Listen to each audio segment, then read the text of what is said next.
Le développement du journal. Au moins 4 personnes ont été tuées, 4 autres blessées et 3 sont portées disparues ce mercredi lors d'une attaque au niveau du marché de la Croix des Bossales par des bandits armés, selon le directeur exécutif du RNDDH, Pierre Espérance. 2 cambistes ont été attaqués cet après-midi à Jacmel par 5 bandits armés circulant à moto. L'un d'entre eux en est sorti grièvement blessé alors que le second a eu le temps de prendre la fuite. Et grâce à la vigilance de la population, la police a pu mettre la main au collet de l'un des bandits qui avait en sa possession 2 pistolets de calibre 9 mm et environ 1,5 million de gourdes. Le commissaire du gouvernement de Port-au-Prince, Paul-Léronce Villard, s'est félicité des réalisations du parquet pour le mois de juin, faisant état de 106 dossiers traités en temps réel, dont 40 ont été transférés au cabinet d'instruction, 21 au tribunal correctionnel et 45 classés sans suite. Maître Villard informe également avoir produit 33 actes d'accusation et réquisitoires définitifs, indiquant qu'il n'y a actuellement aucun dossier en souffrance au niveau du parquet. Le commissaire du gouvernement de la capitale annonce par ailleurs le démarrage le lundi 15 juillet prochain d'une session d'assises criminelles sans assistance de jury. Celle-ci pourrait s'étendre jusqu'au mois d'octobre prochain, selon Maître Villard. Écoutez ses précisions au micro de Judex Velima. Il y a à peu près 500 dossiers sans assistance de jury qui sont disponibles. Ça ne veut pas dire que nous allons attendre d'un coup, mais nous décréter la permanence au niveau de la juridiction de Port-au-Prince parce que nous dit dans la détention préventive prolongée, dossier siège extrêmement important. Mais jusqu'à présent, stratégie nous a marché et m'a dit nous qu'on y a sacré les dossiers en souffrance dans le paquet Port-au-Prince. En termes de dossiers que le paquet a recevoir, ça n'a pas existé encore. Donc, dossier n'a pas traité dans le paquet, c'est 2 dossiers nous joignent qui sortent dans le tribunal là, qui étaient dans la main juge d'instruction. Et c'est ça qui fait, malgré crise là, pour moi, ça, nous arrivons à faire 33 actes d'accusation et réquisitoires définitifs, dossiers qui étaient disponibles dans le paquet. Nous recevons 106 dossiers dans le paquet pour le mois de juin. Tout dossier ça a traité en temps réel. Nous avons 40 dossiers dans le cabinet d'instruction. Nous avons 21 dossiers dans le tribunal correctionnel. Nous avons 45 dossiers qui sont classés sans suite. C'est-à-dire que moun sa yo, commissaire vérifié, il va jouer dans un bureau reproché, moun sa yo libéré. Et tout ça entre dans le cadre de stratégie lutte n'a mené contre détention préventive prolongée dans la juridiction Port-au-Prince. De plus en plus de parents d'élèves continuent de dénoncer l'augmentation des frais scolaires au grand mépris de la loi relative. Le commissaire du gouvernement de Port-au-Prince informe avoir reçu en ce sens plus d'une centaine de plaintes de parents depuis le début du mois. Il conseille à ces derniers de suivre la procédure tracée par la loi en portant plainte directement au ministère de l'Éducation nationale. Paul-Léronce Villard. Question frais scolaires, le directeur de l'école, il décide chaque année, il met comme il veut dans frais scolaires. Moun yo a plein, année ça le plus grave, et si l'État quitte ça passer comme ça, nous par contre qui côté la privée. Ou appelez vous bon matin, on est en exo à payer 1 million de gouttes pour entrée scolaire, sans le baguer explication pour le bailler personne. Alors que gon loi sur frais scolaires. Et nous-mêmes, comme commissaire du gouvernement, automatiquement, nous jouons plainte ça yo, pas oublier ces 2 personnes qui pas gagné, et nous jouons plainte de marchands surette, de marchands fresco, moun qui gen petit boost dans la société, qui a plein pour même bagarre. Gen de groupe moun qui dans radio même qui a plein yo pas capable encore. Et il pas normal dans pays tant qu'Haïti. Pour ti classe moyenne, pour tout cob qui était tout petit, à passer dans la question de payer l'école, dans la question de payer frais scolaires. Ça a kembem à cœur, il frappe en pile, parce que plus qu'on centaine de plaintes dans une semaine, pour moi, il vient tout un problème de société. Et les m'a regardé loi sous frais scolaire qui votait en 2009 par le Parlement haïtien. Loi claire. Et loi venu pour soulager parents. Il venu pour soulager comptabilité publique là. Ou a besoin de citoyens, de haïtiens qui non seulement touchés en retard, parce que le trésor public là, pas une capacité à cause de crise financière, crise économique pays, pas une capacité pour payer moun yo à temps. Et ça qui vient nan men yo a son pitance, et vient joindre moun nan sensible pour la payer l'école. Nan mois ça pour arriver à là, moun yo lan mou pas capable. Alors que là nous même comme commissaire gouvernement nous garde loi sous frais scolaire là, nous ouais gain de avantage là-dedans. Son loi votée en 2009, loi en vigueur. Mais loi dit mais comment pour l'appliquer? Mais il dit comment pour faire. Soit monter l'école là, ou attendre 4 ans pour faire ça. Et chaque 4 ans, on va monter à raison de 10% de dernier montant.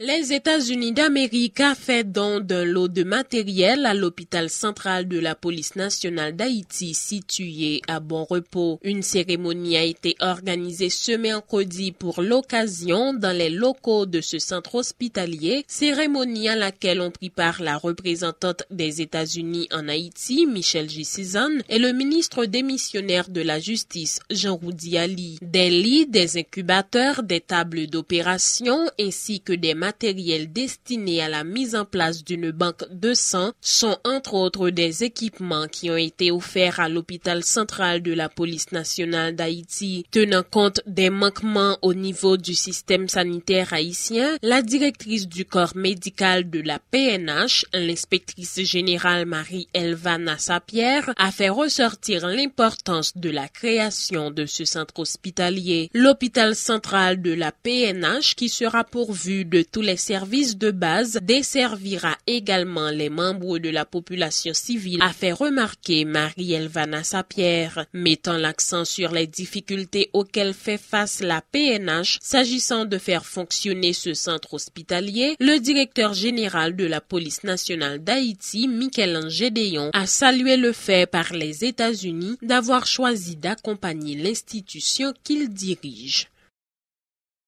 La directrice générale de l'Institut national de formation professionnelle, en collaboration avec les frères salésiens de Don Bosco, a procédé ce mercredi à l'inauguration de l'école normale technique. Cet espace conçu dans l'objectif de former les formateurs permettra à ces derniers d'être mieux outillés en matière pédagogique suivant les exigences des nouvelles technologies. L'inauguration de cet établissement est le fruit des efforts de cette entité de l'Église catholique qui se donne cœur et âme pour offrir une formation professionnelle de qualité en Haïti, se réjouit le révérend père Jean-Paul Mésidor, le provincial des Salésiens dans le pays. Ces déclarations. La congrégation des Salésiens, dans la ligne de son engagement envers l'État haïtien, continue d'être un partenaire sûr de l'État haïtien dans le secteur de la formation professionnelle. C'est pour cela qu'elle compte poursuivre sa collaboration avec l'État à travers le ministère de l'Éducation nationale et de la formation professionnelle et l'Institut national de la formation professionnelle pour améliorer la qualité de l'enseignement technique et professionnel en Haïti dans le contexte du plan stratégique de développement d'Haïti et la nouvelle loi sur la formation professionnelle et plus particulièrement dans le domaine de la formation des formateurs de l'enseignement technique et professionnel. Les Salésiens, de leur côté, comptent sur l'État haïtien pour que le contrat selon leur partenariat soit respecté. Pour améliorer la qualité de la formation professionnelle, la formation des formateurs est primordiale. Voilà pourquoi les Salésiens veulent s'engager à côté de l'État haïtien avec le soutien des amis de l'international, notamment la coopération espagnole, l'ONG Jóvenes de Desarrollo, la Comunidad de Madrid et d'autres, pour avancer vers l'amélioration de l'enseignement technique et professionnel avec la création de l'ENTEC, École normale technique. Selon le document présentant le projet d'ouverture de l'ENTEC, sa principale mission est de former les formateurs. Elle devra aussi mettre à niveau des formateurs actuels de l'enseignement technique et professionnel de façon à les doter de solides compétences pédagogiques applicables à la formation technique et professionnelle. Il s'agit là de constituer un corps permanent de formateurs à tous les niveaux, capables de fournir au maximum le rendement et l'efficacité interne des établissements du secteur technique et professionnel. Pour arriver là, les Salésiens ont constitué le bureau technique de la formation professionnelle des Salésiens qui a pour tâche de coordonner le réseau salésien de la formation professionnelle, RSFP, à travers le pays.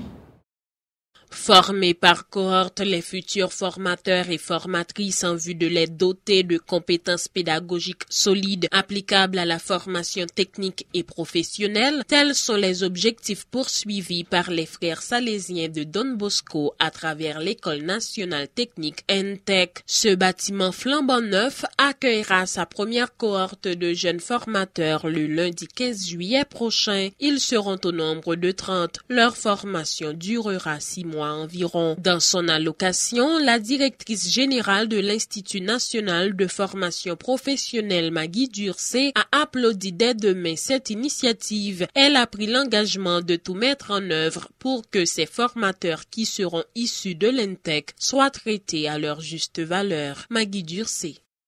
Le partenariat spécifique entre l'INFP et les Salésiens sur une période de 9 ans garantira la qualité à la portée pour les formateurs, les directeurs de centre, les chefs des travaux, les coordonnateurs des études et les retombées seront assurées pour les apprenants. La collaboration est ouverte aux universités publiques et privées pour élargir le champ et ouvrir l'accès à de nouvelles perspectives. L'ENTEC, c'est l'espace de formation de 150 cadres et formateurs en formation continue jusqu'en 2020. L'ENTEC, c'est la formation de milliers de jeunes professionnels et universitaires et des cadres de la FTP en formation initiale pour devenir des formateurs enseignants compétents à partir de 2020. L'ENTEC, c'est le réseautage avec des centres professionnels publics et privés affiliés à l'UNEVOC INFP. L'ENTEC, c'est l'appui à la recherche professionnelle et au perfectionnement. L'ENTEC, c'est l'accompagnement et l'appui à l'innovation professionnelle. L'ENTEC, c'est tout cela et plus encore. Mesdames, Messieurs, les formateurs et formatrices, les cadres de la FTP, je vous encourage à poursuivre cet effort, car ce parcours dans la recherche de la connaissance, la notoriété et surtout la possibilité de transmettre le savoir est un parcours long, parce qu'il est aussi un cheminement vers la maturité. Ce parcours est devenu trop long, injustement long. Il y a trop de galères, trop de difficultés parfois pour trouver les matières premières, l'énergie, les matières d'œuvre, les machines, instruments adéquats, ou pire, le salaire convenable pour un niveau de vie convenable.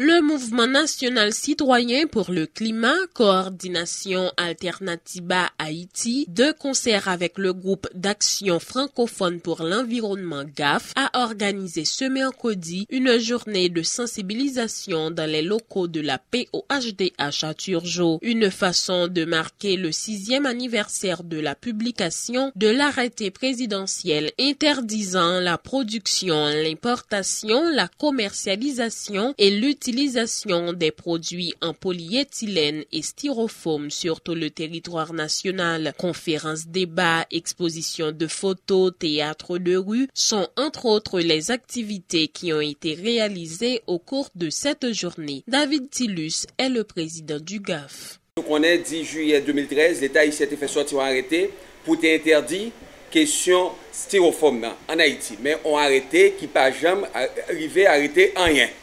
C'est dans ce sens ça, jeudi à ce 10 juillet 2019, pour marquer l'anniversaire ça, pour un mouvement national et international, nous sommes capables de dire, il y a un ensemble d'actions qu'a réalisé dans tout le pays, dans tous les 10 départements, avec groupe local Alternativa qui dans chaque département.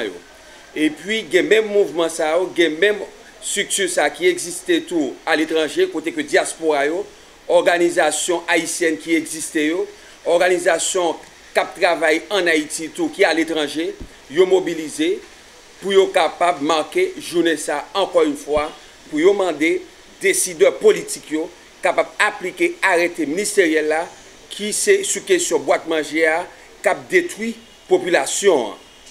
Dans ce sens ça, nous commençons depuis matin, nous capable dire premier côté qui était lancé coup d'envoi, c'était Paris parce que nous connaissons un décalage à 6 heures.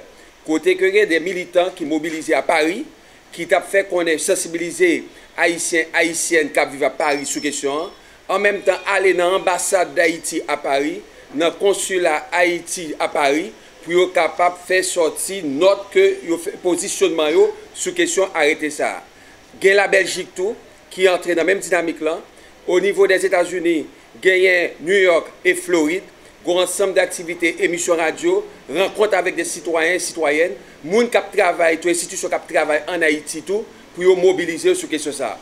Et qu'on y a rentré par ici, par la Kaino, qui démarrait depuis 7 h du matin, Trou du Nord, qui était lancé et question avec éco-jogging, côté que y a ramassé boîte ça dans la rue, en même temps, y a touché moun passant yo, pour faire connaître que gon arrêté qui sorti mais qui problème qui gagne les gens qui utiliser boîte manger ça auto après Trou du Nord c'est Tigouave qui prend et Kounia nous capable dire pour moment ça que n'a parlé dans 10 départements yo gagne action de sit-in gagne conférence tout cap organisé dans département yo gagne tout animation spectacle cap fait dans département yo sur question ça.